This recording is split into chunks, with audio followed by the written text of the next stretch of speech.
Here. Welcome to the first episode of Culinarily Kwan with me, your boy, Kwan.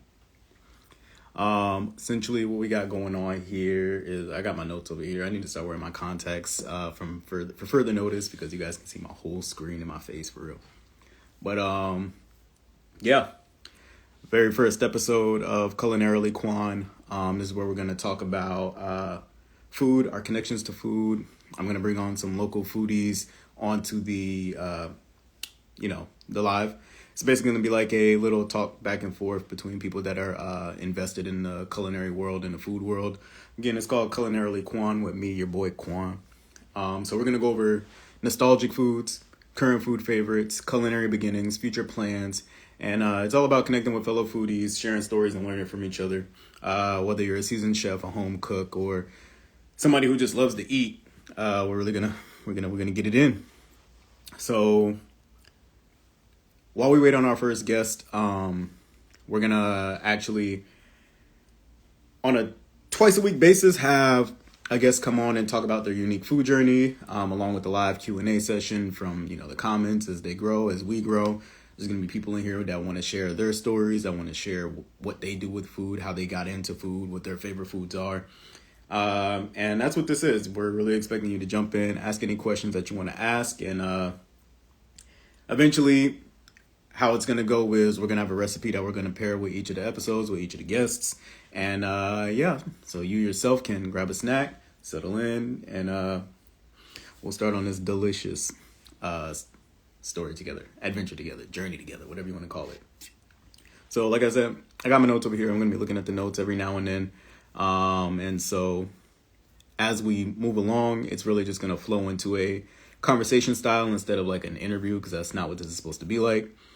But yeah, at the moment, I am currently waiting on our first guest to join or to send a request.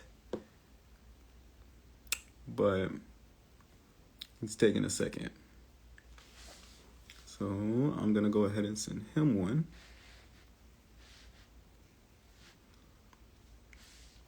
But yeah, so that's what it is. Culinarily Kwan with me, your boy Kwan. I got my mic. My mic is right here.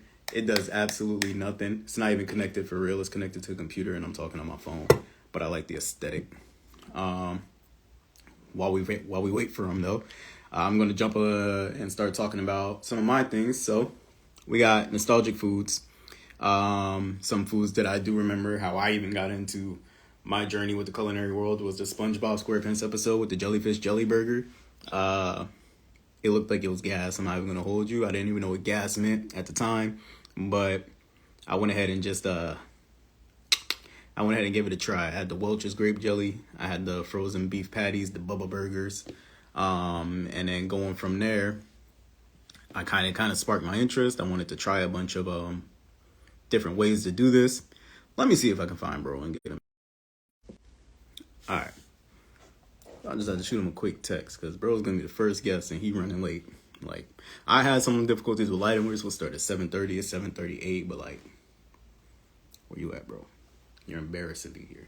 So now, when we upload this to the page, I got to go ahead and cut the beginning. There you go. Got to cut the beginning. All that stuff that I was talking about before, because I'm over here just trying to stall and make conversation. Let me add him in here real quick.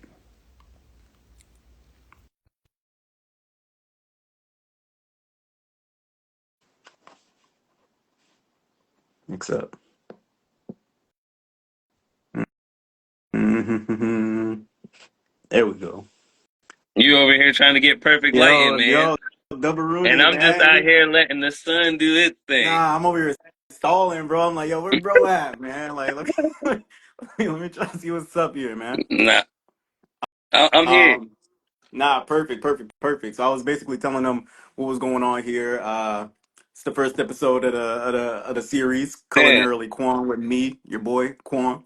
I was telling them, we're just gonna run it as a conversation. I got some questions to ask. However, the way it's supposed to flow is gonna be more like a conversation.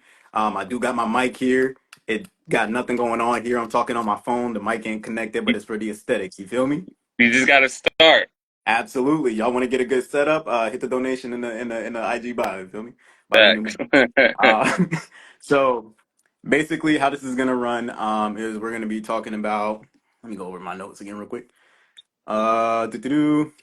So yeah, we're gonna be going over our journeys and how we got involved with food, what food does for us, what food is for us, who we are, and kind of what impact it has on our lives. Okay, bet. So absolutely. I mean, So what's up? yeah, I was gonna say, you want me to start or you gonna Yeah, so I'm gonna hit you start? with You the I'm gonna hit host, you with a man. quick question. All Nah, for right, sure. shoot. So I'm gonna hit you with a quick question of doo-doo-doo. Every foodie has a starting point. What got you started in your love for food? What got you invested in making food a big part of your life? Okay, so that's actually easy. I started off as a waiter, Mm-hmm. and I mean, I actually started off as the to go guy at Outback Steakhouse. That was my first job, and I could always remember walking into Outback Steakhouse for the first time, and you could smell like the freshness in the building. Like you could smell the fresh vegetables. You could just, it was the first time that I smelled actual real food being cooked. You know what I'm saying? Like Yeah. I grew up with fast food and, I had mamas cooking and all that stuff, but like it was really my first time encountering real food. And then fast forward, your first time walking into the walk-in and seeing all the different produce and all that stuff. That was probably like my introduction to like seeing food on a larger scale or other than the stuff that we have in the house. And I'd say what got me into like really cooking and like just into like the whole culinary portion of it is like, um, I became, whenever I worked my way up from being a server, being a bartender, I became a manager, and there was a portion of management where you want to be equally versed in the front of house as you do in the back house. And so I realized that that was like my weak spot, and I wanted to, be better, be a better manager. And that guy stole I did not steal his bike. Um, but shout out to Obi, one of the guys that actually used to work with me down in Hilton Head. It taught me a lot.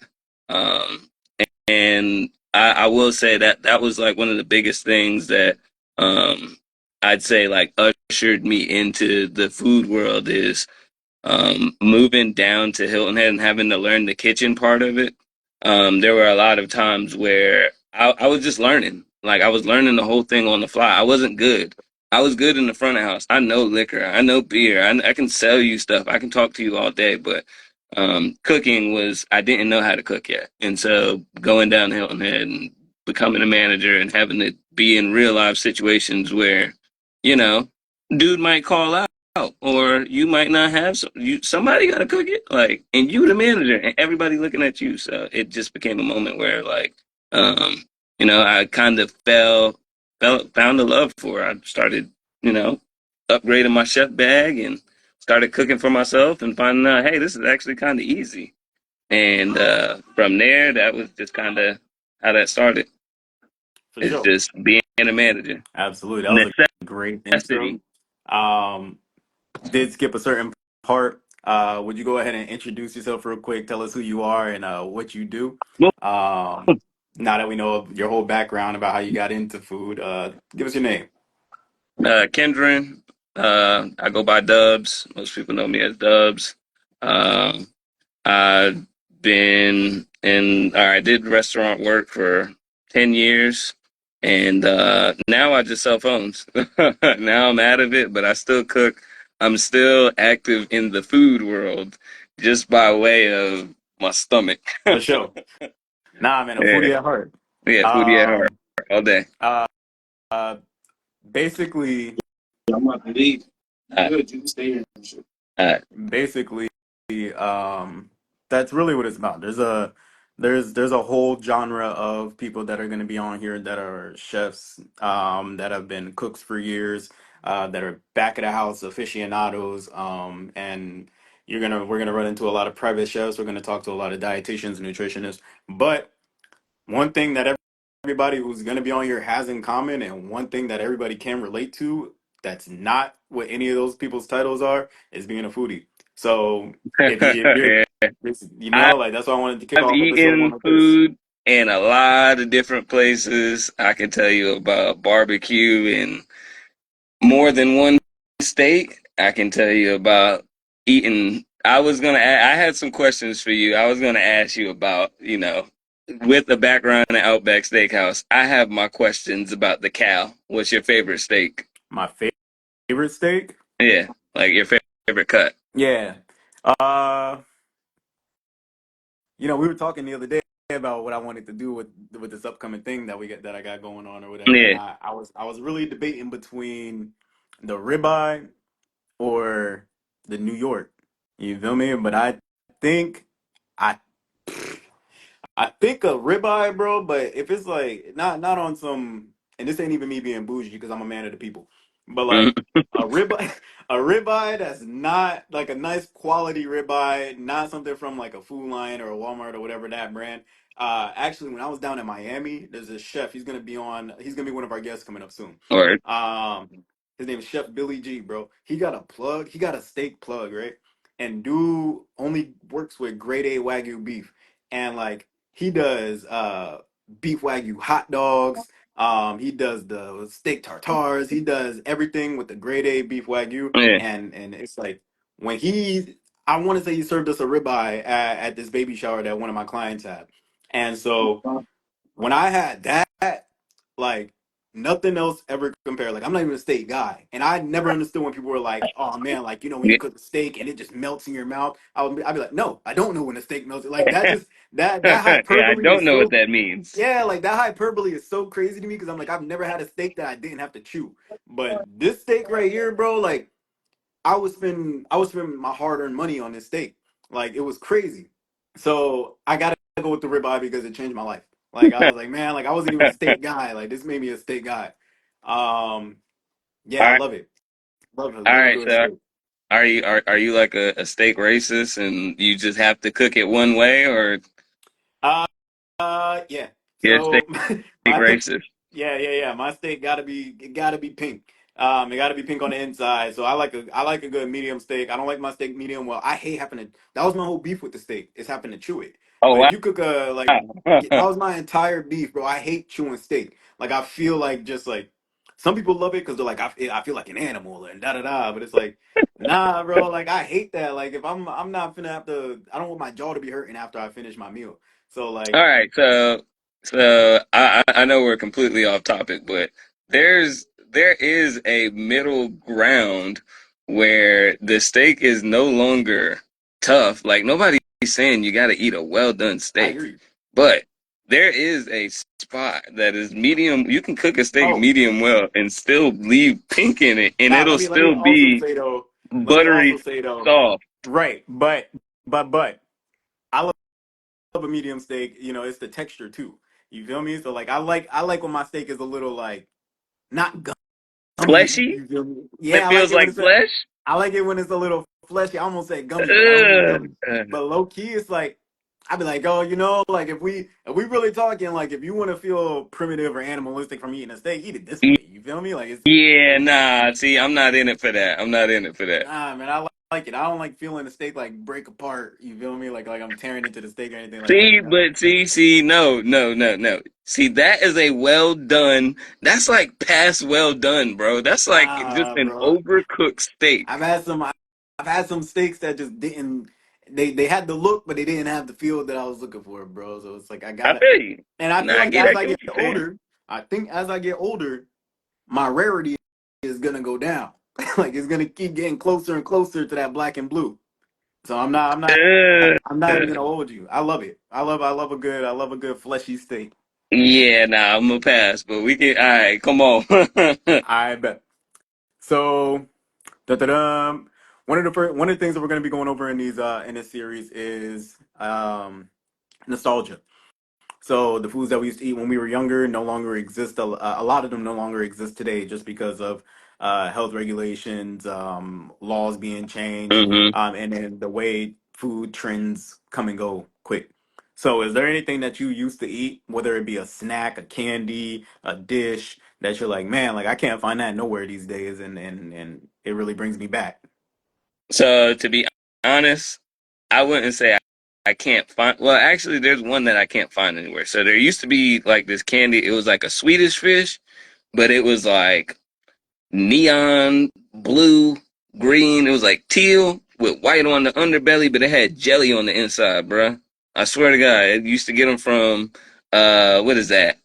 Uh, the Wise store in Newburgh, on what is that? South Street, at the top of South Street. I swear to God, Mhm. bro, they used to exist, and every time I bring them up, nobody remembers the fucking jellyfish, bro. Like, Yeah, nah. Not only do I not remember those, bro, it sounds disgusting.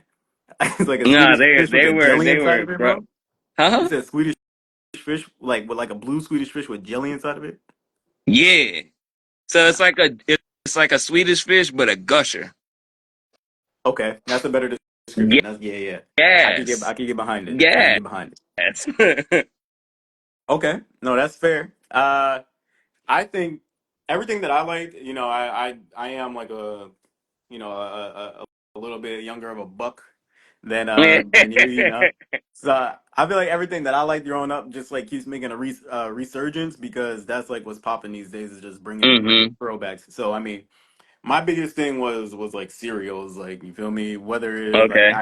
I used to always tell people about the French toast crunch instead of cinnamon toast crunch. People used to think I swore. Yeah. They swore I was Like talking the about one cinnamon toast shaped like crunch, the like bread. the toast, bro. Like, Yeah. and so like I'm like, nah, bro, it's the French toast crunch. Like it's shaped like the bread. That was my favorite cereal when I was a kid. And but they brought it back, so I can't even be like, nobody knows what I'm talking about because it's back now. I remember they discontinued the Oreo cereal, and then Yeah. brought that back, but with a different formula to make it You healthier. you remember Cookie Crisp? I did, yeah, Cookie Crisp still out, Okay, yeah. but See, now I didn't like know if there was. dog, now they got like honey bun cereal, I wouldn't Sour even try Patch that. Kid cereal, That don't even Nutter Butter sound good. cereal. Like they got everything is a cereal now. They got the Pop Tart cereal. Like That don't there's even no sound good. there's yeah, you feel me? It's like there's no mystery behind it anymore. Like there is no I wonder what this would be like if it was a cereal. You feel me? I like to compare it to like I'm not gonna go there. But like something that you used to have to ask for in private, that's just like now it's for the world. It's like like it's not even the same anymore. Like Yeah, yeah, it's not even appealing yeah, anymore. yeah, So it's like yeah, yeah. it's I like know I know where you're going with this, but you remember the Mr. P's pizza? nah, Mr. P's. Come on, It was bro. The little frozen. box pizza, it was in a green box. You buy them Nah, for $1 at Carly C's. nah. I remember the Red Baron. I don't remember Nah. See, come on, man. See, you Mr. was living too P's. good of a life, man. My boy Hilarious, said, I hilarious. remember the Red Barons. Bro Nah, bro. said we was Mr. living too P. good of a life. We was neighbors. That's crazy. Mr. Yeah, because I actually know, but I'm just messing with you, bro. But Mr. P I don't know was that, the guy. Mr. Hold on, Come on, man. Hold on. I got another phone. Hold on. I got you. I got Mr. you. Come on, P's bro. Pizza. I do I know know you Mr. remember P's. that. Yeah, yeah, yeah. Nah, Yeah. yeah. Yeah. That was the one. Those were the ones that they had the I call them funny pepperonis, the little cube pepperonis that be on there. Yeah, Dog, yeah. I hate Yeah, they those. and you cook it on top of the box. Yeah, got the yeah, yeah, yeah. Nah, I didn't like those. I don't like I the feel little like square pepperonis. everybody I feel like everybody would of course bring up oodles and noodles and the basic stuff, but Yeah. Do you think? Because I had this conversation not too long ago. The cup of noodles versus the like I think the cup noodles. Oh no, that was the brand, right? Cup of noodles. hmm Versus the Maruchan. Like, is one of them more like is the cup noodles more bougie than the Maruchan? Because that's what I say. I say if you was eating the cup noodles, like you low key was doing better than the people who had to eat the Maruchan. Like cup noodles was low key like a yeah, dollar. bro. There was like a dollar, and the Nah, and the bro. Maruchan was like 26 cents, bro. Like And what are we now doing here? Harris. Maruchan ain't never did nothing No, wrong to nobody. nothing wrong to nobody. But all I'm saying is, Maruchan is that's the Little Caesars of the ramen noodles. Come on, man. It's for the people. I'm not. I don't got no problem with Little Caesars. You feel me? Like I actually love Little Caesars. I used to vouch for Little Caesars as the top pizza company because it's like when it's hot, it's it's fantastic. You can't reheat It's Little what it Caesars. is. And you can't reheat Little Caesars, but when it's hot, that's the pizza. Who's reheating pizza? Huh? I'll eat cold pizza before I reheat it. Nah. So it's like you gotta sometimes you gotta throw the pizza in the microwave for 15 seconds and let it get hot. I I I sometimes I get a little bougie and I reheat my pizza, but come Yeah, on, man. Little Caesars, that's just the one that you can't do. But all right, going forward from that. So that's what we used to eat when we was younger. But what about now? What do you find yourself gravitating towards now and your adult life? So I'd say more like I cook a lot more, so like a lot of just home cooked. I find myself at a soul food spot. If I go to a restaurant, I get the same thing every time. Like if I go to a restaurant, right? If it's a steakhouse, I'm gonna get a ribeye. If it's a restaurant and it just happens to have a short rib on it, I'm getting that. Um, if it's like an Italian restaurant, I'm gonna get some pasta. You know what I'm saying? Like I'm really like I do the same thing every time I go somewhere. So like I can't necessarily say that there's like something, a particular food that I'm gravitating towards. I will say that I haven't been eating pork lately. So I've been Okay. trying to eat the pork. All right. So that kind of segues into the next question where I say, do you think the things that you're eating now, or the things that you used to eat growing up, would have an effect on you if you were eating them now? Like, did your body change to the point where some things you just can't stomach, you can't handle anymore? So I'll say this. I actually grew up eating all the same things that I eat now, just luckily because my father is a small town country boy. He cooked rice and lima beans and neck bones, and so that's like what I like to eat now. And so um, I mean, I'm kind of in the same fried chicken, and I eat the same things now. So like, I would. The only things that I eat, I really eat different, is the things that I have the luxury of being able to eat now. And I wouldn't say that like eating. I didn't eat steak really growing up. I didn't eat lobster. You know what I'm Yeah. saying? But I like them. They're cool. I love lobster rolls. That's like my Yeah. favorite thing. Okay. So like, all right. So boom. What's your favorite food? Uh, and not even on some like Yeah. I'm trying to be edge like crazy. Bao buns, bro, stupid. And even to get a little more specific, in Miami, there's this restaurant. It's called Taco Bout It. So it's a Mexican and Asian fusion restaurant. So they do tacos and they do baos and they Oh, combine. those are your favorite food. Nah, just bao ramen and sushi are in my top three in that order. Nah, you gotta Um, pick one. One has to be better than the other. So I'm gonna go ramen. has to take the cake. I'm gonna go ramen. Ramen is so versatile, and I thought for a second when I lived in Connecticut that it was gonna be pho, but it's like an authentic ramen, bro. Like it has to be a good ramen restaurant. But like I can eat that breakfast, lunch, and dinner. Like I really don't care. Like it could be chicken ramen for breakfast, beef ramen for lunch, chicken ramen again for dinner. Like I can do that 7 days a week, 365 days a year. I love like, and it's so filling. Neat. You feel me? Like it's just good. Like ramen is just fire. But that's my favorite genre. If I had to pick something, you said what? Ramen in the middle of summer? I can eat ramen right.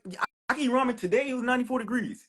No. Hell It was no. if I had to pick like a favorite dish though, like a favorite like meal, it would be a soft shell crab bao. And like bro, crazy, That's really specific. Uh, crazy. It had an Asian slaw, like it had an Asian slaw, soft shell crab, and it was between bao. And I was like, yo, y'all are lucky that like my moral compass and my respect for this dish right here is so heavy Cause Cause I would be on the I, streets. I would be on the corner selling this right now. Like if I, cause this was beautiful. It was genius. It was art. I loved it. yeah. Nah. I'd say so. My favorite food is sandwiches. Okay. Any kind of sandwich, and I feel the same way like you. Like I could eat a chicken sandwich right now, and I could eat a beef sandwich later. Pause, and then we could eat a fucking turkey club or whatever. Like I could eat different sandwiches all day, all week. Get rid of banh mi. Yeah, That's that's top. an Asian. Huh? That's like that's like a Thai Asian type sandwich. Vietnamese. Yeah, one of them cats. Yeah. He said it, not me. It was, it, I had banh mi for the first time in San Jose in California. They have a big Vietnamese population, and I was Mm, like, "Yo, like this is different. Like the French bread with the sandwich, like a like teriyaki banh on mi, like a hoagie roll type joint. huh? I said it's normally on like a hoagie roll type Yeah, joint. there's this restaurant though called Lee's Sandwiches. It's a little franchise. I don't know if Lee run it or if it's just the name of the sandwich spot. But they do it on a baguette. They use a baguette. They do and they make a banh mi out of it. And it's like, yo. And then you can even go in there and just buy a baguette. Like you could buy a whole like a long baguette for like a Yeah, dollar. they And on it's their like shit selling the bread. crazy. Yeah, nah. I'd say the best sandwich. So, all right, let me ask you because I have very specific parameters on what a sandwich is. Yeah, me too. So I mean, hold on. I break them down in like genres. I give you like the humble Is a sandwich. hot You dog feel me? a sandwich? Is a hot dog a sandwich? Nah. I say a sandwich got to be between two pieces of bread. And I don't believe in that open face concept either. I don't believe in that open face nothing. So nah. I say a hot dog is not a You sandwich don't because do the sandwich is bread. open faced sandwich. Now, That's not a sandwich. nah, bro. That's not a sandwich. What's a sandwich between? Okay. So I don't have the qualification of two pieces of bread, but it does have to be meat in between bread. So like whether the bread be folded up or not. Yeah, the bread can be folded because I done had a half sandwich. We all done made a half sandwich. Come on.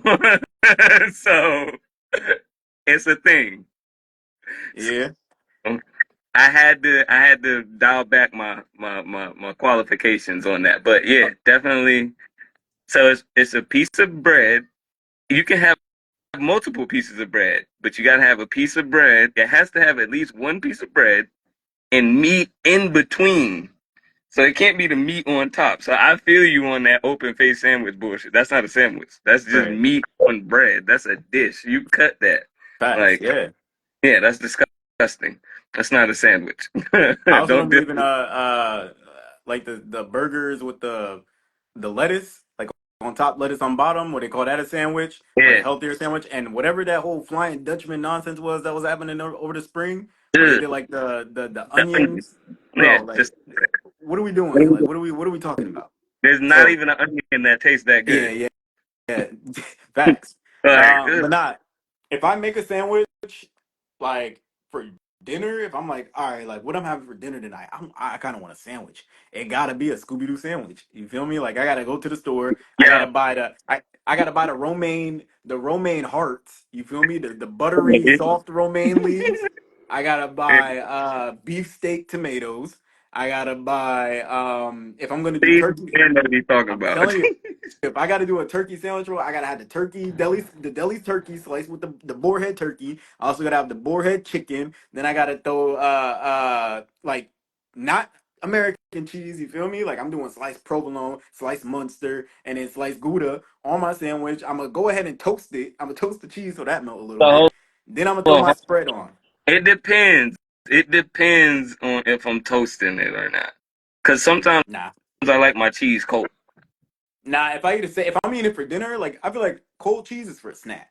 You know, like if I'm eating it for dinner, like I want my sandwich to be hot.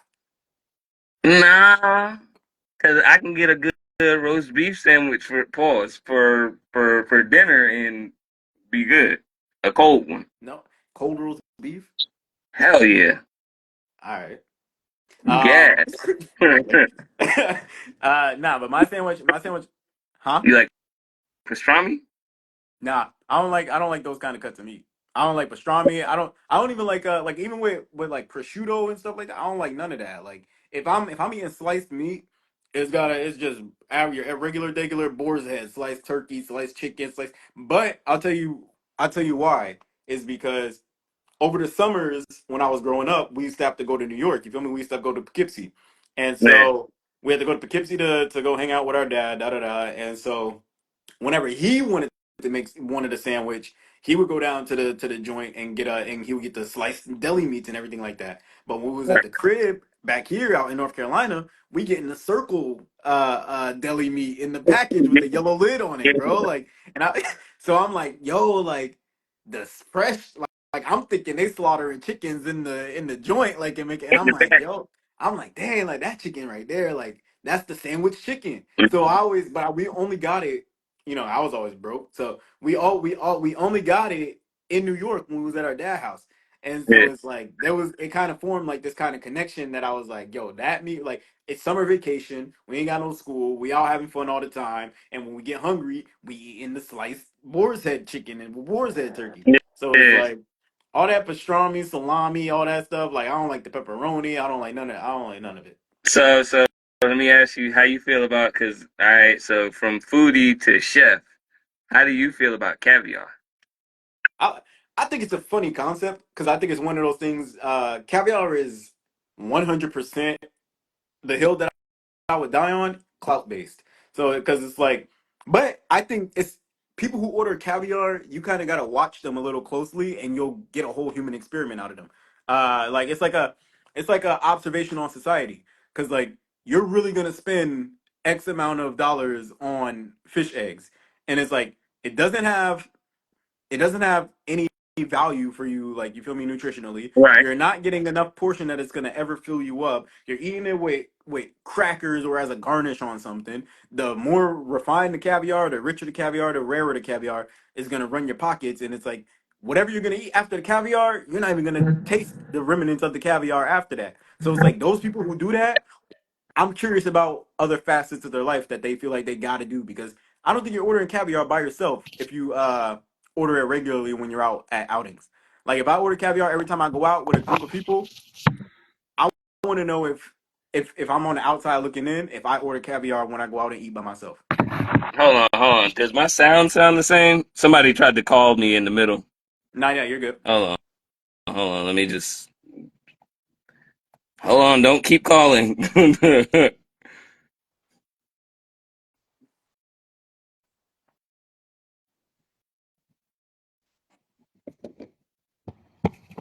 Okay. Can you hear me? Yeah, yeah, I hear you. All right, cool. But yeah. Caviar It's is cloud based. a I definitely don't never liked it. Don't think I'm ever going to like it. Yeah.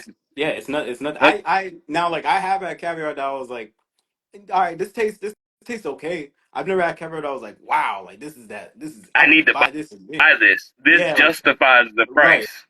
I've never had that, and I've also never bought caviar. I've always had caviar at like if I was out somewhere that like was serving caviar, it was Yeah. always free, and I'm like, all right, like I mean, when in Rome, like I'll eat the caviar, but I'll never buy it. It's just off principle. Like even if they were like caviar has been found to be uh so like fish are just breeding like crazy right now, so caviar is poor man's food now. Like, I'm still not buying it because it's like that I'm just good proves on the that. whole point that it was yeah it was all clout based. Like y'all aren't really eating caviar for real. Like and it's like who you impressing by eating fish eggs?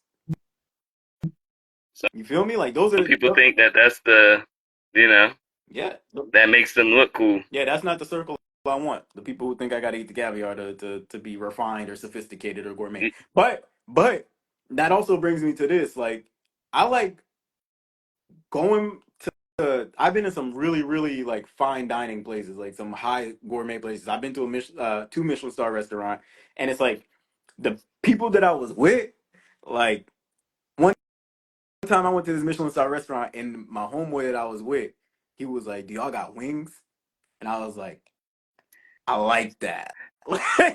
Like you feel me? Like Like that's like because everybody was like, "What? Like, what are you talking about, bro?" Like, and it's like I rock with what he's saying because, like, number one, he don't know he's not in these type of spaces. But I like seeing people in those type of spaces that have no idea about it because it's like the people that y'all cater to are such a small percentage of the population. Like, it's of the people. Yeah. This is like a real person, bro. Like, you got all you gotta Yeah, say is, but all right, so you like this, you like to see that, but at the same token, I don't like when we hold up. Damn it. Move all this shit out the way, man. I'm sorry. I'm over here fucking swiping my life away because I can't hear you the same way that I was. They messed up my audio. Hey, let me have to call back in or something, bro. I bet. All right, yeah. All right, hold on. Nah, man. Because I want this to be one whole thing, man. Call that. I bet. I'm gonna rock with it. Sometimes you just gotta roll with the punches. Absolutely. But yeah. Um, I forgot where we was at. Oh, no, you were saying it gets annoying like with somebody like that who's ordering chicken at a Oh table yeah. and So shit. all right, we were talking about Michelin star restaurants. All right. So you feel comfortable with you go into the Michelin star restaurant and somebody asks for wings? Not he didn't get wings though. You feel me? Like it was one of those things. Like we had to tell him, like, yo, like I'm that's not. saying, but I feel like the person should know before they walk into a Michelin They, restaurant that no, motherfucker, they don't I, have wings. I Read the menu. absolutely, I absolutely agree. I already know what I'm gonna. Oh, you're gone. Well, This y'all is can't the get on the phone job. call. Okay. Uh, It now, it wants us to reconnect. I spoke it into the existence. word.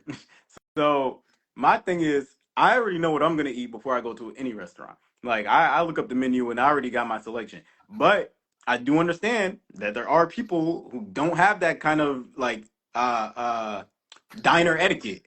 You feel me? Like they wanna look at the I menu and get like, that. right, me too. But So I expect them to hold their you're, composure you're supposed a to, bit. yeah, you're supposed to. But now he's not gonna. Now before he goes to a nice restaurant, he's gonna check if they got wings off rip. You feel me? Because that's embarrassing. Now you just got a little bit embarrassed. But I like introducing my people to that kind of stuff. You feel me? Like this is what, Now I'm with that. I'm 100% with that, and I want to and that's what it bring comes with. people and show them. Yeah, That's just what definitely. it I comes. want to show them different stuff, and I'm always with that. Yeah, But at the same token, it's like when we get there, have a little bit of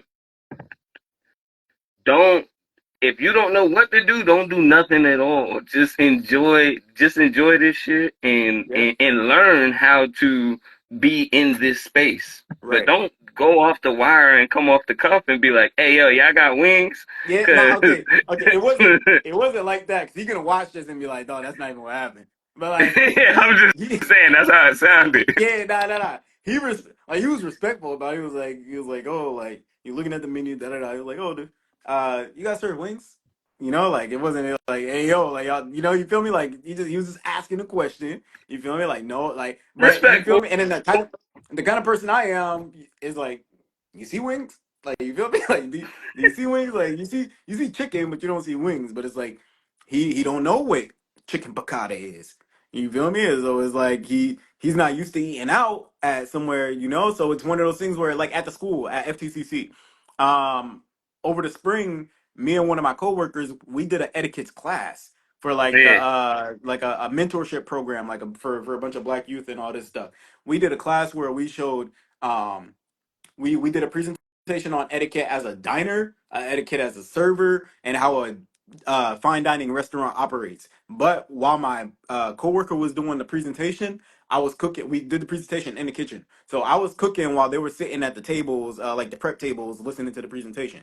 So after the presentation was over, we had filet mignons, we had asparagus, and we had whipped golden potatoes. Hmm. But before that, we had a apple pecan feta salad for them with a raspberry vinaigrette, and then for their dessert, they had banana pudding tacos that I made.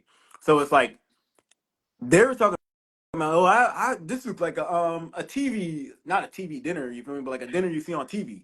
So it's Yeah. like they were like, yo, like this looks like a TV kind of dinner, like and Yeah. they're not used to that. They're not gonna ever. They would never go to a restaurant and be like, how's the filet mignon? because like these are kids from the inner city, you know. Yeah, So those kids, especially the ones that are 16, 17 years old, if they go to a restaurant and they're like, I hope they got wings, they're gonna ask, you got wings? Did you read the menu? No, we don't got wings. But it's like you introduce them to those kinds of things and they're not gonna do it again later. I think that everybody should know that there's like if like you can't go to the upper echelon and still eat chicken tenders. I mean, you can, but at the same But token, like if you you don't know, gotta if you don't know expand there's your more, palate a little bit. absolutely. But if you don't know there's more, like more than that, because a lot of Yeah, no, restaurants, yeah, I'm not faulting them for not right, knowing, exactly. but once you know, don't be so unwilling to try new things Right. that you just stay in the chicken tender box, bro. Right. Because I say that to everybody though. Like, don't come out to eat with me. Like, if I'm talking to a girl, like, and you want to go get something to eat, like, don't come out and we're getting chicken tenders and fries, bro. mm-mm. Because I promise you, like, we're not. We can do. That's a such a basic whatever. But it's Our like some people. conversation can go no I further. like, you feel me, like, and don't say you're a foodie and that's like, you feel me, like you eat chicken tenders and fries. Oh, I had chicken tenders and fries in Miami, I had chicken tenders and fries in Puerto Rico, I had chicken Nah, tenders and fries, you feel me. It's like, come on, bro, like all you're gonna do is make me tight, you're gonna make me tight. yeah. So it's one of those things. But for a lot of restaurants that's an option because they're so picky eaters. So if you take somebody Shameless to a restaurant, plug. Husk Hardware has the best chicken tenders and fries. I Husk just want y'all Hardware, to know that. look at that, bro Take it said from the don't order foodie. chicken You heard tenders it and here first. fries. Husk Hardware. Yeah, so Gas. it's just one of those things, like chicken tenders and fries. Like, I respect the hustle, you feel me? Like, they got the game on lock for the picky eaters. But when you take somebody outside of that box and take them somewhere that don't serve chicken tenders and fries, you kind of open up their eyes to a different world that they haven't even seen. Like, Yeah. Yeah. it's kind of scary because it's like you look at a menu and everything's in French or Italian, and you're like, oh, how much this costs? Because they don't even got a price next to it. You know, it's one of those things where it's like, oh man, like I ain't never been around nothing like this, and it's like now you want more. Like you see, there's more to what you're actually getting. In that moment though, I want people to not just be like, okay, well, I'm out here and I'm at this restaurant. Well, I don't know anything on the menu. I should ask for chicken tenders and fries and see if they have it. No, Right, in that moment, look over the menu, study where you are at. Look and see if you see some words that you do recognize. You might just realize that freaking chicken piccata is just fried chicken with lemon butter, capers, and uh blistered tomatoes right. on it and a lemon. Like, you know what I'm saying? You might just find that out. All you have to do. And so, and that's the difference between the upper echelon and freaking chicken tenders But that is just, and that's why I say, like, fine dining, dining, to an extent, is classist because there's people who will never experience fine dining, who will never experience a menu with chicken piccata on it, a menu with the price not on the side of it. And it's like, they everybody deserves that, you feel me? Because it's like you can't just gatekeep good food, like, yeah, you know, like that's low key, like, it's not criminal, but it's like morally, it's like, why would you not want everybody to be able to partake in this?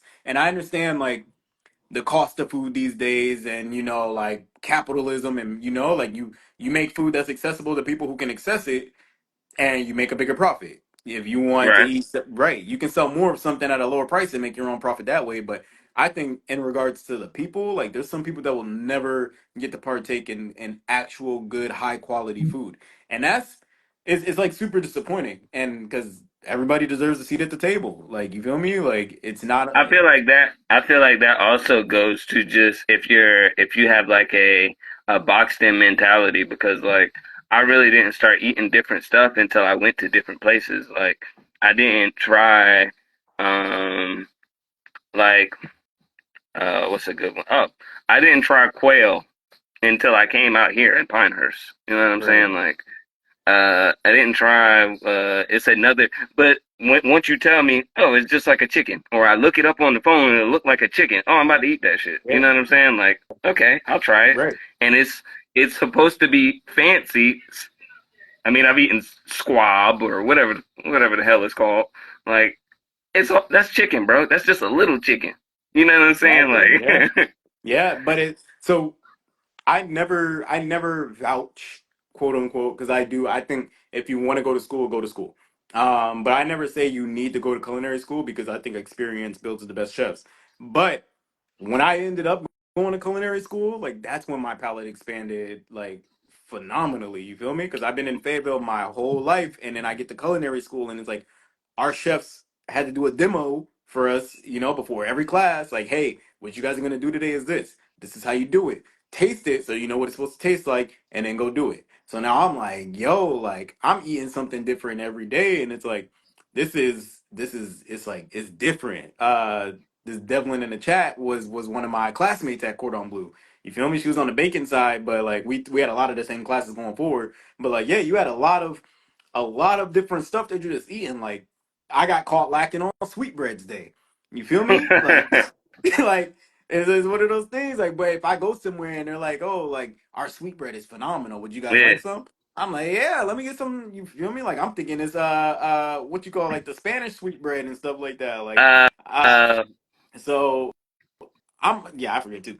But nah, nah. yep, yep, Shit, yep. flan. Nah, No? it's no, it's it's like a whole thing for like sweetbread. It's pan dulce. I don't know. Okay. But I be thinking that, and your whole time you're not getting what you think you're getting. So yeah, I tried duck for the first time at culinary school Yeah. too. I tried duck for the first time in school.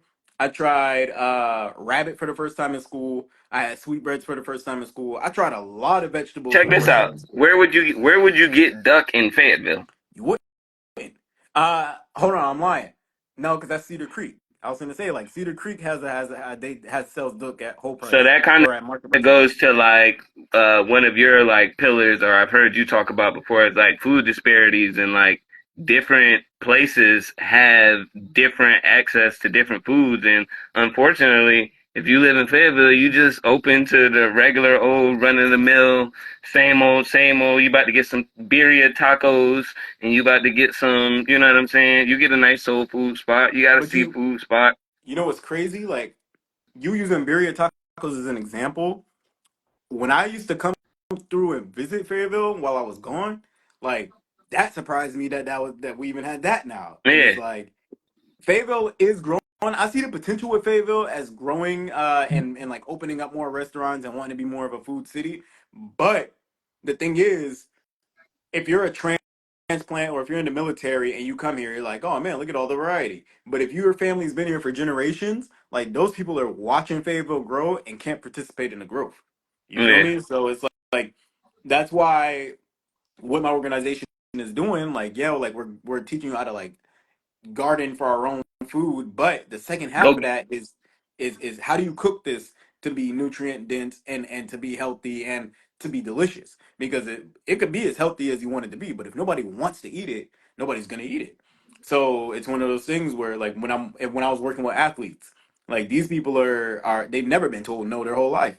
So it's like right. it's not gonna start when they hit the professional level. They're Yeah. just like big teenagers. They still want to eat pizza and McDonald's and chicken tenders and fries and all that stuff. So my job as a chef is to make food that tastes equivalent to what they want to eat. You feel me? Mm-hmm. So it's one of those things, and we can do that same thing, the same concept with the same ingredients for the people below the poverty line. And it's not even like we're cutting out the people above the poverty line, but for the things that we're doing and the things that we're involving the community in, if you don't want to be seen with the poors, you're not gonna participate. Bro, So a lot of the stuff that's like that tastes really good, and like that separates like the regular people, or the high people, high class people, and it's just time. it is. You know what I'm saying? It's Absolutely. like you can literally just take like a piece of like birria tacos, for example. That just takes time. It's not Hmm. like some super expensive cut of meat or anything like that. Like a lot of good ribs, or just good food in general. A lot of it just takes time. You know, rolling up something, doing a ratatouille and grating Yeah, everything, and then putting it all in the right little spots. It's just time. That's it. absolutely. And that's what I had to learn, bro. Like a lot of it isn't really like skills, or I don't. I have probably like the sloppiest knife skills. Like I'm not the greatest. I didn't go to school for this or anything like that. But there's not anything really in a kitchen that I really can't do. You know what I'm saying? Absolutely. And that's why I say like that experience builds the best chefs. Like my boy's name is Brandon. Brandon Penn. I he's a Earl's there's this restaurant called Earl's Kitchen. They're a Canadian based restaurant, but they got spots in like a lot of the like metropolitan areas. They got one in Miami and Orlando and DC and Virginia. Mm. They got a couple restaurants out here. But this dude, Brandon, he's I want to say a Sioux now. I think he's a Sioux, but he started out at Earl's as a dishwasher, and like his drive is so crazy. Like he actually reads books, like culinary books, from front to back, as if he's reading a Yeah, story. You feel me? yeah, And my it's like man's do that, and man. he never went to school. He didn't go to culinary school at all. Like you feel me? And it's he's one of the best chefs I've ever seen. Like whenever I'd be peeping what he got going on Instagram and like things like that. And he's dedicated a lot of his time. Like he be low key. Sometimes he be transparent and vulnerable about how his social life takes a hit because he's so dedicated to his craft and what he wants to do. But he'll also host like little dinner parties at his crib and have people come Mm-hmm. through and like he'll like show off some of his skills for that. And it's like he's just somebody that wanted to get in the mix. He got in the mix, and now he's one of the. He's a Earl's legend. Like this dude is. He's really about that. And I just I think it's one of those things that your knife skills can be ugly. Your palate can be crap. Like your food knowledge can be awful. But if you want to get in the mix, food is one of the easiest things to jump in with because obviously good food is subjective because something you think might be great, I might be like it's garbage, it's nasty. Mm-hmm. However, everybody can appreciate what good food is, and it's not really negotiable. So if you're like that's not for me, but I can recognize that that food is that's quality food or that's art or Yeah. that's whatever. And it all that doesn't take a book, that doesn't take a teacher, that doesn't take anything except you seeing something. A lot of the recipes that I work with just are from something that I'm like that tasted good, but this specific recipe isn't for me because I like a Caribbean and Asian flair. So if Yeah. I eat Italian food just isn't for me. Like I get it, I understand and appreciate pastas and things of that sort, but like it's not for me. But if I wanted to make a ravioli, I'm gonna make a ravioli my way. Yeah. I want to put instead of having chicken and ricotta in my ravioli, I want to Bro, put. about to have the Asian Jamaican ravioli. I'm telling you, I want to put oxtail in my ravioli. You feel See, me? yeah. Like I was, I it's like But that's what you can do as a that's chef, yeah, that's what you can do. No, that's what you can do as a cook. So I be trying as to a tell cook. people like Okay, yeah, I get you. absolutely. So Fair enough.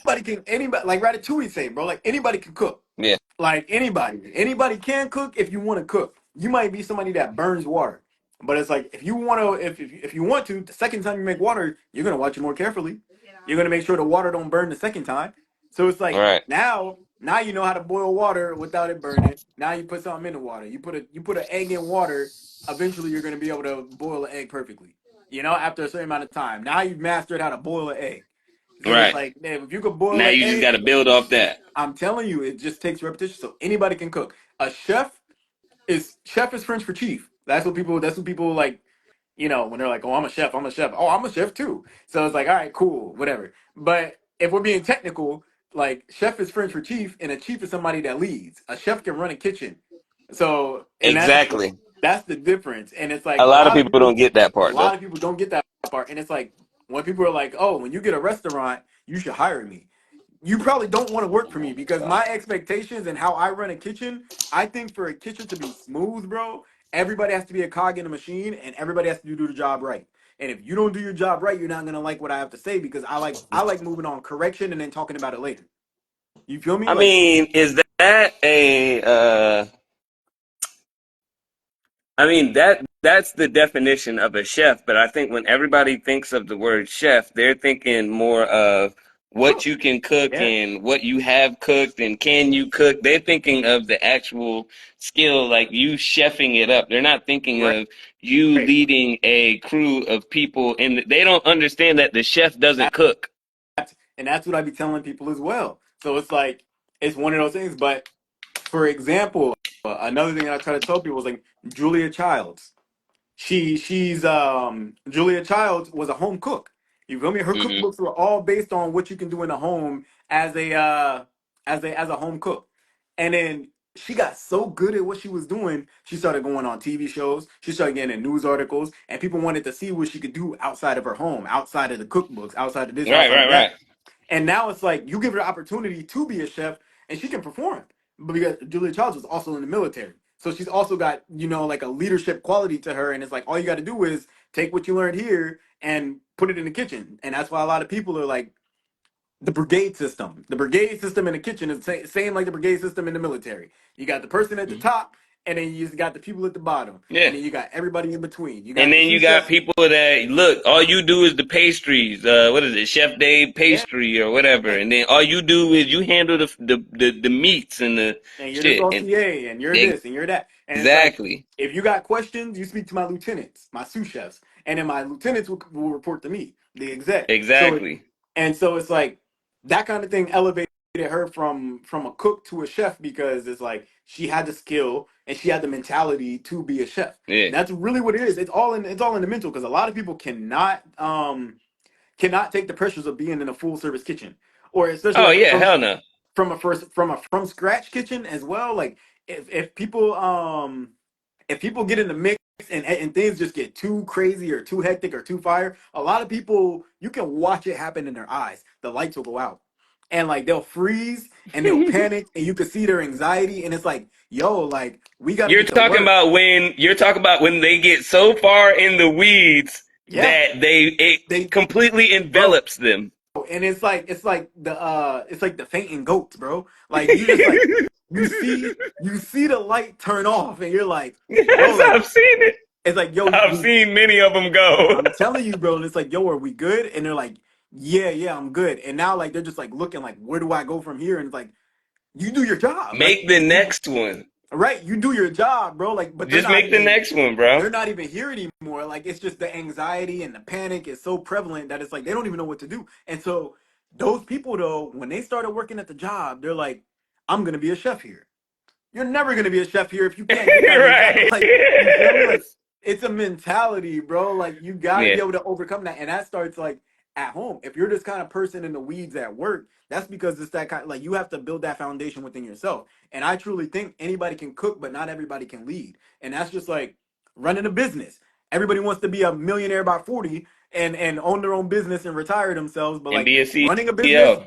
yeah, everybody wants to be a CEO, but like running a business is one of the hardest things you could do in life because you're the boss. Everything falls on your shoulders. If I'm the chef at the restaurant and you send out food you send out chicken that's pink in the middle, you don't get hit for that.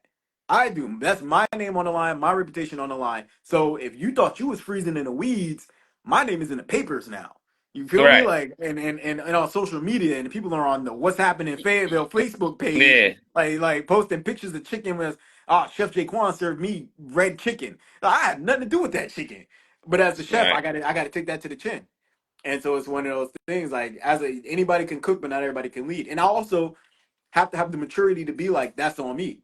Because there's no food that should go out that I don't have people that I trust enough to make sure that it's done all the way or that it's prepared the right way. Like even if I'm not seeing every dish that goes out as the chef, I'm supposed to be bringing people on board that are able to catch those Hold things your that up. I can't catch. Hold your standards. Absolutely. I shouldn't even have to. A lot of chefs, Gordon Ramsay. Gordon Ramsay got mad restaurants in America, and he won't be at none of them. But everybody upholds his standards within there because they Absolutely, because already know. he moved that way. You feel me? Like it's a precedent. Like like I'm a representation of Gordon Ramsay. Like this is Yeah. like Hell's Kitchen. You feel me? Everybody there off rip. It's a competition. They don't even know. Like we're all cooks. We're all chefs that came to the show to be cooks and compete for a shot to be a chef again at his restaurant. Like you take that demotion. All right, let me circle. I'm gonna circle back real quick. So you said you went to two Michelin starred restaurants. I went to yeah. Which two did you go to? Um, I went to one in Ohio. I don't remember the name of it. You don't And remember the name of the Michelin's. Okay, so it must not have been hitting I'm like telling that. you, I feel like it's classist. I went with a client. So things like that, I can't afford to go to a Michelin star restaurant. I can Yes, never you afford to can. go to a Michelin. Yes, you I can. my with my budget, I cannot. Not at this point in Maybe my not life. with your budget, but you can afford to go to one. Not at this point in my life. So It's not as bad as you think, any man. I've spent more. Look, I've spent more in like Ruth Chris or like what's another one? Perry's, Steak 48. I spent more there than we spent in the Michelin star mm, restaurant. 100%. Just because they overprice stuff so much at these steakhouses where like a Michelin star restaurant, yes, it is pricey, but it's almost like they have to walk the line of this shit is so pricey, but I have to sell it at a price point where people will buy it so I can have a business. yeah, It's not like where like Fleming's or a Perry's or like a Ruth Chris, they're making money hand over fist because of the reputation of the brand and the these places like these Michelin star restaurants, they're getting people to walk in based off of the chef and the his reputation and the name that he's put out there. They're not it's not like, "Oh, I know that name, so I'm going to go eat there." Like right. somebody else would just walk right by. The one spot that I went to was called the Dabney, right? Hmm. And it was in Washington D.C. I want to say it had 2 Michelin stars at the time. Um, it's an open hearth kitchen, or so pretty much it's got like a big ass fire pit in the middle of the Hmm. kitchen, right?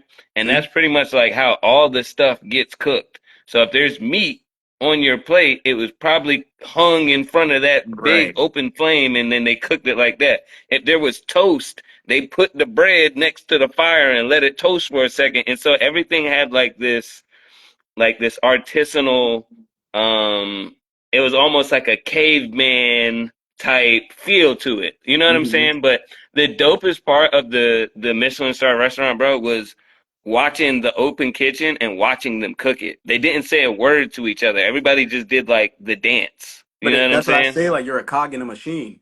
Like if you Yeah. rotate right, the next person is gonna be able to flow as well, and then we're all one machine. Yeah. You're one heartbeat. Like it's nice. Yeah, it's beautiful to watch, dude. Like it's dope when you're a part of it. I've been a part Right. of it too, but it's cool to just watch it.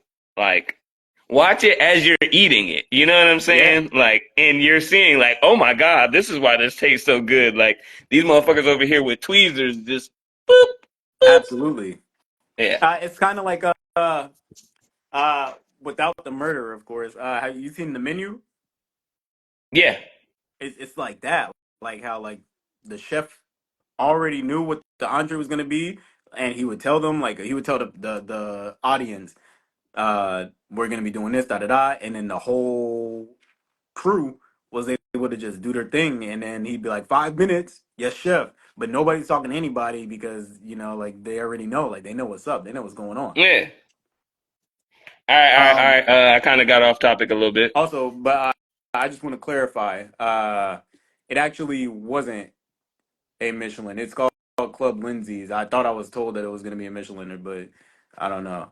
It's So the a spot you were at wasn't a Michelin star. I still don't know what it was. I still didn't pay for whatever it was though either. Um, What about the other one? no, I was told it was a 2 Michelin star restaurant. Oh, Yeah. So anytime I went out, it was always with football players, and it was okay. like that's just what we're doing. And I'm like, say Uh, less. Like if you want to come, you can come. Why would I say no? yeah, yeah, yeah. So Not, but I had like a lobster risotto, and I was like, oh, yeah, this is gas. Like it was, and I'm not even a risotto guy. You feel me? But yeah, I don't like creamy rice or anything yeah, like yeah, yeah. Same. But that. it was what it wasn't. Dog, I don't eat freaking. What did I have? I had like a what is it with the bread with the tomatoes with the oil and the uh, cheese? bruschetta, Bruschetta, yeah. bruschetta. So bruschetta, however you want to say it. I say bruschetta, bro. Yeah. But boom, I had the bruschetta. I'm over here eating bruschetta. You Yeah. know what I'm Yeah. saying? Like, and Yeah. bro, shit was good as fuck. Like, Absolutely. shit was good as hell. Uh, and we had, I think I had like, I had like a pork, It was like a pork loin, and it was like medium pork. Wow. Yeah, Okay. and I ate it, You knew? and You knew it definitely was beforehand? a texture You knew thing. beforehand? Yeah, I seen it, bro. I was looking at that All thing. right. No, I mean It like when you looked ordered it. When you ordered it, it y- said medium on it. yes, and I didn't want to disrespect the chef. You don't disrespect the chef and tell him to cook it up, or Yeah. no, I order it how it comes. Let me get that. Okay. I No, want to fact. know what you think tastes good. You're a Uh, Michelin star chef. yeah, facts. I want to know what you think tastes good. If this Absolutely. is your shit, then let me get it. Let me Yeah. see what it's talking about. There used to be this I want to say it was in where was it? Maybe Colorado, maybe Hey, I don't know. you want me to go to over here? I gotta find a quiet room. Not a lot of Hold folks on, hold in on. the house.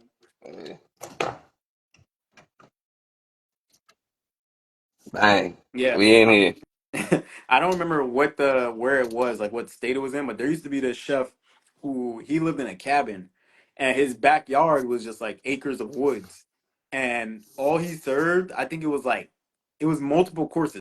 I don't even want to lie and say I remember what the exact number of courses it was, but he used to go and forage in his own like backyard Mm. and pick everything that he was gonna serve. And my roommate when I was in culinary school, his name was Zach. He wanted to try to go for his birthday. And so when he tried to reserve a table, it said the wait list was like 8 years. And all you're eating is stuff that's reserved on dudes. Like, I mean, all you're eating is stuff that the dude foraged from his backyard. Like he was That's foraging kind of weird. mushrooms. Yo, let me see if I can find it real quick. And he served from his house. Like his house was his restaurant. Like he would have a Yeah. dining table, and the guests would come in, sit at his dining table in his kitchen, and he would prepare foods from foraged ingredients that he found in his backyard. I mean, was it good or I, what do I people mean, keep coming for? it had to be because the wait list was so long. He saw it on there used to be a Netflix show. Was it Chef's Table? I don't think it was Chef's Table though. But it like highlighted these chefs that worked in these like um unique kinds of styles for their restaurants, and his was out of his house. Like that was the thing, and people paid, and people would wait, uh, and people will wait to see if they can get in. Chef Umansky. So with the reliance on locally foraged native ingredients and innovative fermentation techniques, Chef Umansky earned himself a reputation and several James Beard Award nominations for becoming a pioneer of koji cooking and resourcefulness. And he was in Northeast Ohio, Jeremy Umansky, So, and so that was just koji like is that stuff that it's like rice type joint. They put it on the outside of it. I don't know. I think so. I think that's what that is. I'm gonna see if I can find the name of the restaurant. But yeah, bro. The when we ate at the Michelin star restaurant, it wasn't as expensive as like some of the steakhouses that I've eaten at, bro. It wasn't that bad. And they Hmm. had some of the freshest ingredients, some of the best stuff. Let me ask you a question. So, what state do you think has the best food? What state has the best food? I'm gonna go with. That's a good question. I think you kind of got to go with New York. So, all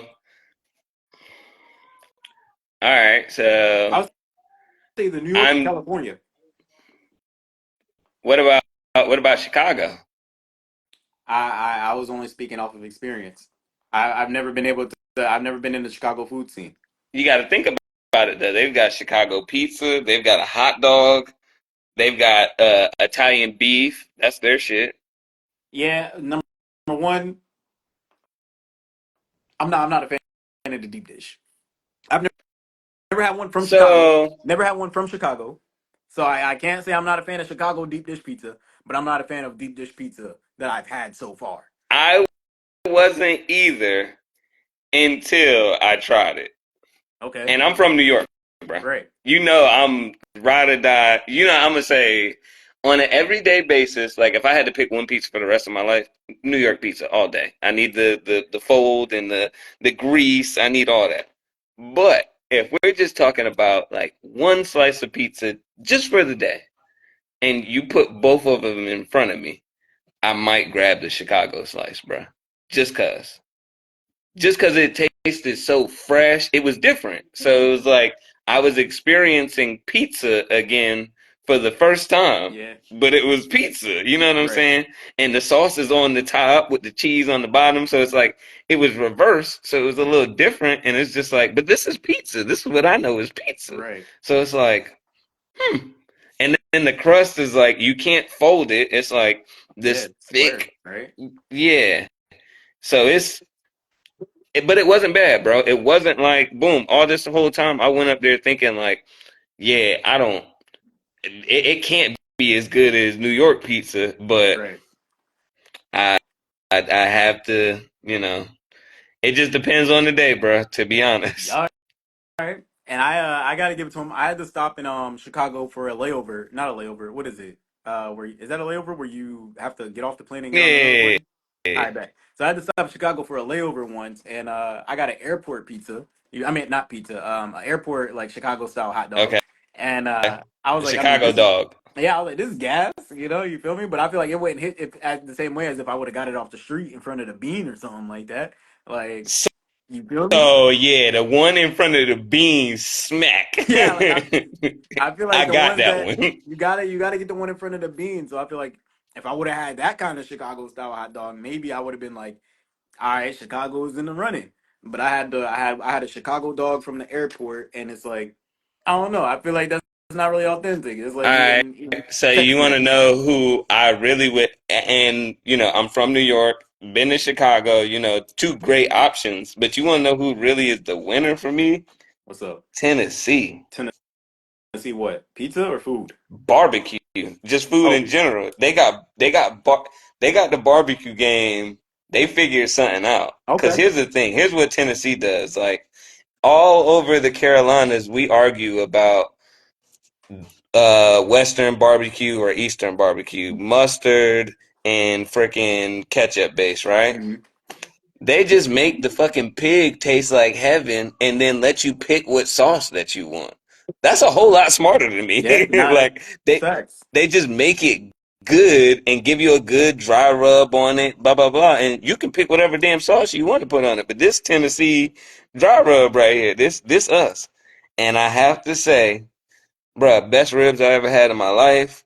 I had some of the best barbecue that I've ever had. I won't say the best, but some of the best at Martin's in Knoxville. Um, bruh, yeah, Tennessee, the food, the Nashville hot chicken. Yeah, they got that on lock. They got the hot chicken on So, lock. so they got a couple little. So between barbecue, chicken, I mean, they got ribs. What else do you want? I Yeah, mean, not pizza. that's fair. I worked at this restaurant in Connecticut called Bears, and they were like a smokehouse, and Mhm. they served Kansas City barbecue, and I was like, yo, this is kind of hard. Like I think the only people that really argue about the Carolina barbecue are people like from Carolina, because like. I feel like you're just representing at that point because there's a lot of barbecue better than Carolina barbecue. And I have to beg I beg to differ. So Okay. there's not a lot of there's not better pig. I don't ain't no pork on my fork. So I Yeah. just So North Carolina does pig the best. Period. so that's Done. that's your That's a take. North done Carolina does deal. best. We do pig the best, but when you just do all encompassing barbecue, beef ribs, or if it's just not even like if you're just taking the sauce away from it. So once you remove the sauce from it and you just do all the barbecue, give me Tennessee. But once you add sauce and which one do I like the most, I'm gonna say Eastern style with the vinegar and the pepper. I like that.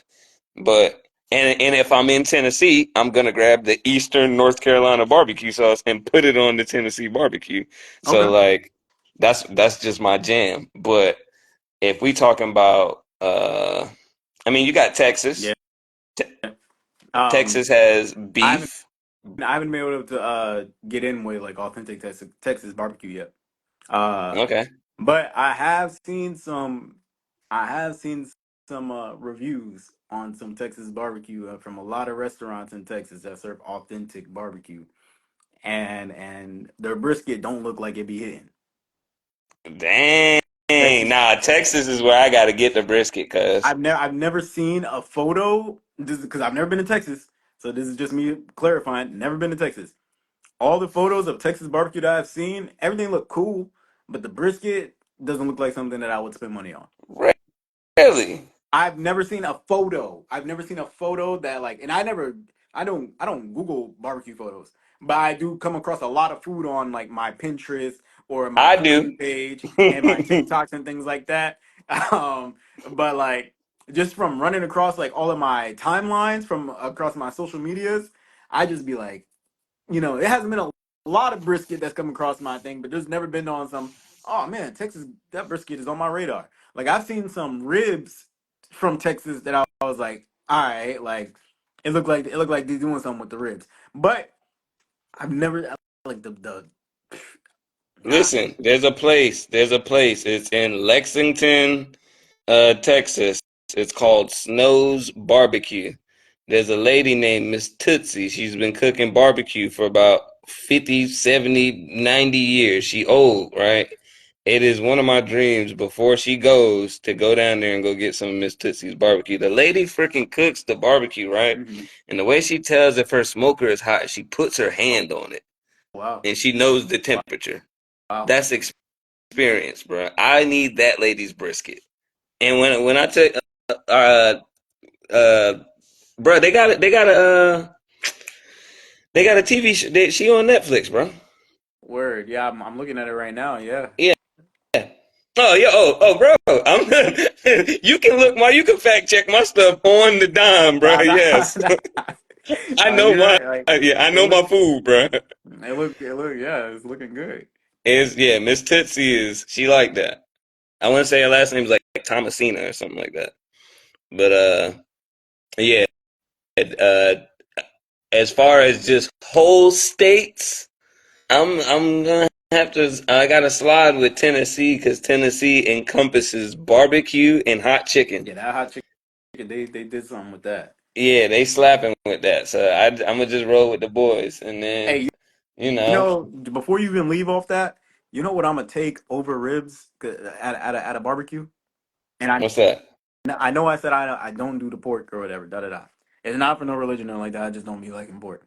Yeah, But over ribs, if you're doing barbecue and y'all got kielbasa, I'm on the kielbasa before I'm not. And it's not the same thing. I'm not taking smoked sausage over the ribs and things like that. But like yeah, if you got a yeah. you got a kielbasa, bro. Yeah.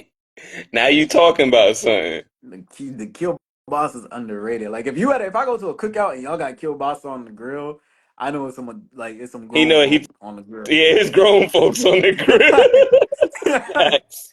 like, like I'm calling. Facts. I gotta call. I already know. Like if I smell the kielbasa, whoever on the grill is getting called sir. That's OG been up there yeah. for a That's minute. OG, bro. That's sir. That's Mister. That's Mister He's up there, bro. certified. So it's like Um, but yeah, I mean, I'd say those like 4 or 5 states are probably like have to be the ones because I don't think anybody else really. I mean, nowhere else really makes me want to go there. Um, yeah, no, I can't think of another one. hey, overrated. I'm gonna say the most overrated food city that I've been in, and it's not even really like a food city, but this Miami, bro. Miami don't be hitting like that. Miami's not a food Nah, city, bro. Yeah, one but like thing. but it's a revolving door city. So like, there's a lot of people come in and come out. So when they Mm-hmm. go there to party, have a good time. They go to those restaurants, and it's like Yeah, but what I'm it's saying is very like underwhelming. It's very underwhelming.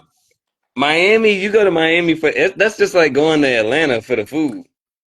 Now, but Atlanta has some food staples though. Miami does not have any food staples. Atlanta's got a couple good ones, but it's like you also gotta deal with Atlanta Yeah, yeah, yeah, in order to enjoy it. So yeah. like we went to a spot called the Breakfast Club Hmm. fire, one of the best breakfasts I've had. But like it was just real. I don't know, man. It just the vibes was like a little bit more on like the. I felt rushed. Okay. You know what I'm saying? It was like, hey, hurry up, Yeah, nigga. We yeah. got more people. We got more niggas to feed. Right. You know Nah, what I'm saying? facts. So that's how I kind of felt. So it was like, it was dope. It was worth the experience. The food was everything, but like, it just felt like it's such a staple that it's a, like you said, it's a revolving door and people are Yeah. ready to sit down as soon as you get up. So it's like, all right, I get it. But that one was, it was straight. I kind of want to make a Um, trip specifically to try Slutty Vegan. So I think you would like it because you on your healthy. So Oh, you didn't like it? It was no, appealing? I haven't tried it. I haven't tried it, Okay. but I've heard mixed reviews. Okay. That's fair. Nah, I mean, I'm most of the people that I hear say that they like it are normally on that health kick. So of right. course they liked it. It's flavorful. It's Right. flavor that you haven't had in a while because you eating all this healthy stuff. But which I'm not saying that healthy stuff can't be flavorful. I know you be Nah, getting yeah. us right, Nah, but I gotta try to slide there with June. Feel me? Like, he really be on that, like, for real. yeah, your boy is brother nature. Literally, like, he's on a mission. If he can, he'd convert us all. Yeah, nah, he ain't converting me. Shit, I'm doing good not eating pork, man. I'm proud of myself. Word. Yeah, I just never really enjoyed it. But just to segue and jump back on here real quick. The future. Where you want to go? What you wanna do? Where do you? Is there any specific place that you want food to take you? I know we had a little idea going that I still want to bring to fruition. No, you good. We're the future. Find more places to eat. Find better places to eat. The mission is always finding the next restaurant, finding the next spot that I can tell my friends like, because I don't gatekeep none of the places. I'm Facts. going to tell you all the spots. It's just I hope you go, bro, because Yeah. like I'm telling you all the spots, and a regular person like me is going there. So like I'm not rich. I Right. promise. These are all regular places, and I'm finding them for you. I'm doing the legwork. But yeah, man, just finding more new places to eat that have more exciting food on the menu. Okay. Can we uh can we talk a little bit about the Particular places? nah, like the Afro Samurai concept? Okay, yeah. No. The So so that whole, I mean, that just came from a strike of creativity and just wanting to create something with my bro, and just um I just feel like that's that's in the ballpark of kind of what you were saying, like the whole Caribbean Asian fusion. I was thinking about something like that, but like also in like a cool way to incorporate it. And then also it speaks to the type of like bartending and the type of just aesthetic that I would want in a restaurant. I think that the whole thing would carry over to like a restaurant. But I mean, it'd be cool if it was just like a menu for a season in a restaurant or something like that, like a concept. for sure. But I mean, you could probably do a whole restaurant around it, and it'd be dope. So for a lot of y'all, every one of y'all, every single one of y'all that don't know what we're talking about here, Dubs and I, we were talking about an idea for a concept for a bar. But the food inside of the bar is not gonna be like your typical bar food. So the drinks that would be being mixed would be in the aesthetic and theme of Caribbean Asian fusion. So we're both, really into that idea and concept. And then the food that would be there, of course, it would be like all hand food, and food that you could pick up and eat, as if you were at a bar as well. But the flavors and the flavors and the ways that you would go about eating it would be in a concept of fusing together that Asian and Caribbean vibe. And it's So I also like a way to elevate just regular stuff, man. I mean, people need to be able to have a introduction to some of those Michelin star places. There needs to be Mhm. a middle ground before you go up there, so you're not walking in and asking for wings. If you walked into the bar and then said, "Hey, I got wings," we can just be like, "Nah, but have you a drink? I do got some." You know what I'm saying? Right. There's Yeah. a nice little middle ground where you can come, and I Absolutely. think that would just that's kind of dope. That's where I want to be at. Absolutely. And it's one of those things, man. Like you keep talking it up, it just might feel me. It might just Nah, it come ain't to a might, city. man. Yeah. It's gonna happen. It's just got its own time, and that's all. Absolutely. Yeah, Um, man. with that being said, Dubs, I appreciate you being the first guest on this series, bro. Let's go. I We got you, out bro. here. What a kickoff. The goal was an hour only because I felt like, man, like first episode, I really hope that we can make it into going the distance for that amount of time. But the conversation flowed. You gave us a big background on your food history. The debate, I definitely don't agree with the whole like Chicago style pizza thing. But I definitely respect your opinions and all of that. So the people I'm sure are gonna have their opinions on what pizza is the best. I almost interrupted you when you were talking about the pizza and told you about Connecticut style pizza, but nobody want to hear that. I know, I get it. I wasn't trying to hear that one. Look, the three people in the chat about to leave, bro. Connecticut style pizza. Yo, listen. If you ever make it to Connecticut, bro, you gotta try out this restaurant called Frank Pepe's. Frank Pepe's Ugh, what Pizza. is that, brother? Yo, and then hear me out. Also, Buffalo got their own style of pizza too. You know, Buffalo is in New York, but they're not part of New York like that. They got the pizza with the cupped pepperoni with the burnt edges around it. It go crazy. Nah, that I'm not gonna hold you. kind of slap. And I don't even like pepperoni. You feel me? Yeah. Like, it's like when in Rome, you got to try it. You got to do what Nah, the I done Romans had do. a pizza like Yeah, that, and it kind of slap. it go crazy. So Buffalo style pizza, I was gonna interrupt you with, and Connecticut style pizza, I was gonna interrupt you with. And you know, They ain't up there with the boys, man. Detroit got their own pizza too. So it's like you might get people that try to throw in the Detroit style pizza, but it's one of those things. It's only The two barbecue, kinds of pizza, bro. I hear you. The barbecue, I got to give it to you. I can definitely agree. Tennessee, I gotta try the rub. But I do agree with the concept of not saucing it yourself and letting them choose, but you already got the flavor there, so it's one of those things. Y'all don't even need the sauce, but if you just so used to it or you stuck in your ways, like go ahead. Just do the pig right. Right. Yeah, you got to. But yeah, I really appreciate you coming on. This was a really good time. I had a good time.